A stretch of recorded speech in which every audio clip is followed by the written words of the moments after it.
Hi everyone, Petko here. This is a 9.0 Elemental Shaman Mythic Plus guide.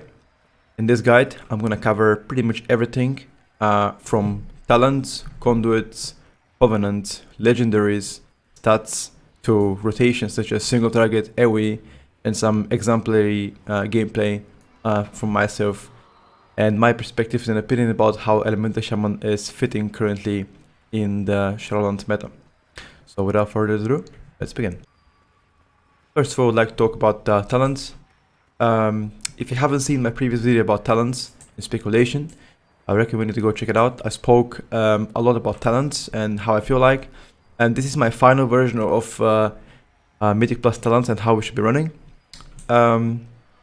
This is pretty much a standard build with the option of choosing Aftershock or Echoing Shock. Elemental Blast, however, is severely nerfed, so this build is no longer viable. So this build I would like to call the Ice Fury build.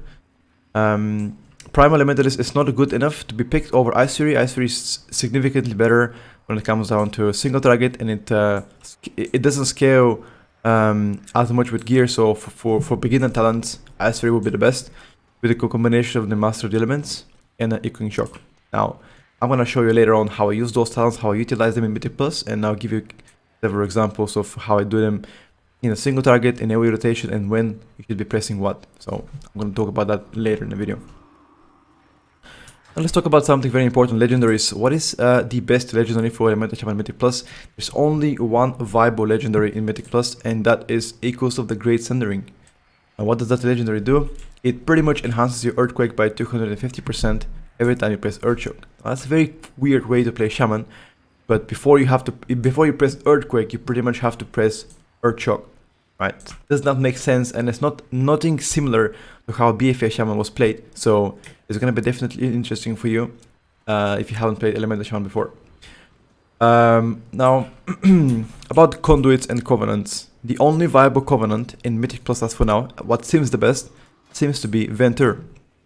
Ventur Covenant works the best with the current talents optimization, such as Echoing Shock with a combination of a Chain Harvest. I pretty much have an overall here from Mists of, I think this is a Mists plus 15 dungeon, and if you can see, my Chain Harvest is roughly around 70% of my overall, which is pretty good in my opinion. So definitely that is a play for Mythic Plus. I will not talk about raiding, and I will not talk about Mythic PvP. So if you wanna, if you're interested in regards of raiding or PvP, this guide might not be for you. So Ventur for Mythic Plus. And when it comes down to soulbind, you pretty much want to have Nadia. Now, in the beginning, you're going to be with General Draven. That's a standard pick. But after unlocking it with the quest line, you can get to Nadia, the Mistplate. The reason why is because of the final conduit or talent, whatever you want to call it, called Thrill Seeker. Pretty much, it's like a mini Bloodlust. Every roughly around 40 to 50 seconds, could be less depending on how many mobs you're fighting. Gets you a stack, and pretty much at 40 stacks, it gets consumed. It gives you Euphoria, which is like 20% haste for 10 seconds, which is very, very good because your Shaman is a haste hungry in the beginning. And when it comes down to conduits, I have chosen myself 3 DPS conduits, as you can see. First one being a Lavish Harvest. That is pretty much a must conduit if you're gonna run Ventur, because it does increase your critical strike with your Chain Harvest by 10%, which is very big. Second conduit of a DPS will be Shake of the Foundation. Every time I have an Earthquake, I have a 15% chance to spawn a Chain Lightning in that Earthquake. That means extra DPS and extra Maelstrom generation, which is obviously very big. The final one is Call of the Flame. Now, keep that in mind, this final one might potentially change because we have one that does not work as intended, which is Earth and Sky. I believe this will get changed prior release, and this might be better than Call of the Flame, because Call of the Flame is pretty much increase your Fire Elemental by 15%, which, if you do the math, Fire Elemental is 30 seconds, so 15% of 30 seconds I believe is 4.5 seconds on top, which is not the greatest, but you know, small DPS increase for sure. And if you can take a look at my overall, my Elemental is pretty much like 2% of my overall, which is not the greatest in my opinion, but if that is a better choice, then that will be much better than Call of the Flame. There's also another option being High Voltage, which is pretty much double the Maelstrom generation every time you cast Lightning Bolt. Now, if you play with the Ice Fury build, more often you don't really cast Lightning Bolts, maybe once, twice, or 3 times every couple of seconds, like every couple, like let's say 30 to 40 seconds. But this is in my opinion, probably will be slightly better in single target. And let's talk about stats and stat priority. Stat priority will be the same as in BFA. You want to have a high crit, high haste, no mastery, medium verse. Now the verse you're seeing right now on my screen is slightly on top, so this verse should be lower than 18%, unless you run extremely high keys, which you probably won't be running the first 2-3 months of the tier. So that versatility is completely useless. However, if you want to be mid-progress rating, mythic rating, I recommend you to have slightly more verse. So I would say these stats are optimal for rating. For Mythic Plus, however, I will drop my verse and increase my crit by a bit, because crit is the main stat I would like to have for Mythic Plus, especially when I fight multiple targets. So higher crit for sure. Probably this number has to be around 30, 25, 30 is ideal. When it comes down to haste, it really depends. Depending what race you're playing, either Tauren or a Troll. Dwarf or Alliance also is the best ratio, by the way, if you're asking. So this number can vary. I would say 13-15% feels the best in my opinion. Most likely this can be bumped a bit, but as for now this feels really good. And verse wise I should have probably lower, increase my crit by a bit, but that's what I have for now. And trinket wise, unsure as for now. There are going to be many tunings, buffs and nerfs to trinkets. So as for now I'm running badge, which is pretty much a on-use every 2-minute primary stats increase, which is obviously very good when it comes down to burst, AoE or single target. Dummies, and I'm going to show you an example of single target rotation and AoE rotation with the Ventur. Keep in mind this is my own playstyle, you don't need to copy my playstyle. By no means this is a correct one, that's just the way I play and I find it very useful. I don't find any guides, I make my own guide and I make my own theory crafting. So when I feel something is the best, I play it. When I don't feel something is good, I don't play it. So if you wanna learn how to play Elemental Shaman, I pretty much stream daily on Twitch, so you can follow that. Check my VODs, join my Discord as well. I talk about Shaman a lot and many other classes, so if you're interested, make sure to take a look. So without further ado, let's just begin. Now I'm going to talk about first AoE rotation. If you have seen my 8.3 BFA video or even my previous videos about Shamans and Mythic Plus, there's one thing that has never changed since Maelstrom was added, and that is a pre-Maelstrom generation before the key starts. So pretty much before the key starts, you want to have at least like 60 Maelstrom, right? So I usually do like 200 Maelstrom before the key starts, right? So for this test, I'm gonna kind of simulate that I have a Maelstrom, okay? So let's say I have 100. Okay, I have 100 Maelstrom. The key starts. I'm just gonna do my rotation and I'll talk about afterwards how I do it, alright? So the key starts, so I'm gonna reset my data. Then I'm gonna use potions, repot, lust, and I'll talk about it when I burst. Hold on, just give me a second, boys.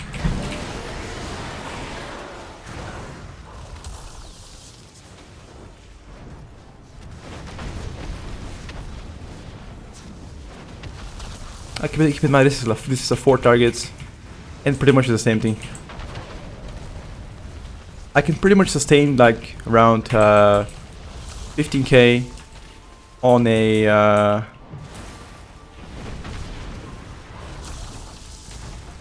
like 15k on 4 targets, which is pretty big by the way.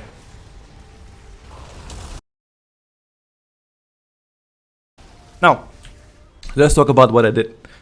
First thing first, how do you want to play? By the way, I did not press my fire elemental on purpose because it has little to no impact in every situation, but you can just pretty much press it. That's pretty much how I start. Immediately after you press it. So, assuming you have enough Maelstrom, you're gonna start with the Flame Shock always. So whenever I move, I always start with the Flame Shock. So one Flame Shock, right? Let me just put it. So one Flame Shock to the target. Then I wanna cast Echoing Shock and cast Chain Harvest to duplicate the cast of the Chain Harvest. 1, 2. Then you're gonna press Stormkeeper, right? And you're gonna press Earthen Shock. Why? Because you're gonna empower your Earthquake by 250 next time you have Maelstrom. So I'm gonna do 1 Chain Lightning to get my Maelstrom. I'm gonna cast Lava Burst or instant proc of Lava Burst into Earthquake, and then Chain Lightning again into Earth Shock, and I'm gonna try to get 60 Maelstrom. And by the time you do, you're gonna have a Echoing Shock ready again. So you're gonna press Echoing Shock into double Earthquake. Now, if that sounds too complicated, let me try to explain again. The reason why you want to put Flame Shock in the beginning is because to get instant Lava Burst cast so you don't waste GCD or like a second and a half casting, right? This is the reason why I put it in the beginning. So Flame Shock in the beginning into Echoing Shock with chain harvest, and then you're gonna proceed as normal. Right, so if you wanna learn more about it, as I said, you can visit my stream. I do it daily. I play Mythic Plus daily. I play Shaman daily. You can take a look at how I do the rotation, and you can learn from there.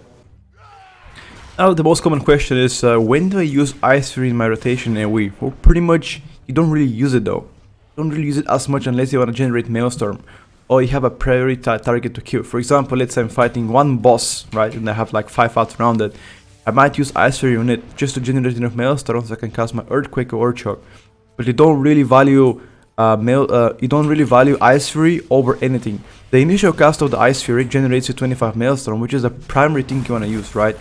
If you don't have like 5 targets to cast a Chain Lightning on, because look, one Chain Lightning generates around 18 to 20 Maelstrom if it doesn't bounce back with your mastery, and one cast of Ice Fury pretty much takes the same cast as a Chain Lightning, generates 25 Maelstrom. So pretty much use that as a Maelstrom generation.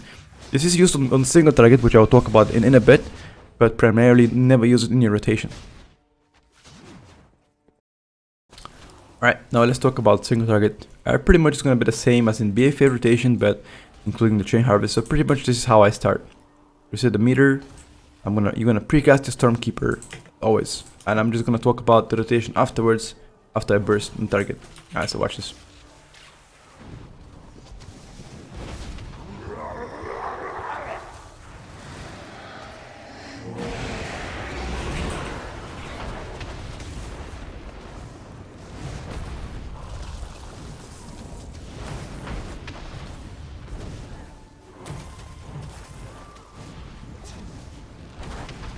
Now let's talk about what I actually did. Alright, so first thing first, what do you want to do? You precast your Stormkeeper into Lava Burst, Flame Shock, then you're gonna press Echoing Shock into Chain of the Harvest, and afterwards you're gonna press your Elemental, your Potion, your Trinkets, one cast of Stormkeeper, Lava Burst, Stormkeeper, Ice Fury. That's it. Then proceed as normal. You're gonna see it somewhere on my screen how I do it. That's pretty much the TLDR version. If you guys want to see me more of doing it, you can check out my Twitch channel and my Discord where I talk about it. I show you. I don't have the details right here to show you what the sequence of my spells, which I'm gonna be adding very soon. They just haven't figured it out on beta, or maybe I haven't done it myself, or I don't know how to do it myself. Once I do that, it's gonna be easier for you to determine which spell I use after another, so you won't get confused. That's pretty much for the first preview of a 9.0 Mythic Plus Elemental Shaman guide. Now, just keep that in mind. This will most likely change, or if it changes, it's gonna be like some minor changes when it comes down to, like, let's say legendaries or stats priority maybe, or conduits, covenants. This could potentially change, but it's pretty much the playstyle will remain the same. Those talents will remain the same. Playstyle will remain the same, so you can definitely use this as a learning curve. I will make an update just like I did in BFA on the Elemental Shaman Mythic Plus guide, mostly like a month from now, or like a couple of weeks from now, after the release or just before Mythic release. I will talk about it more, and I'll update you guys if there's anything to be updated.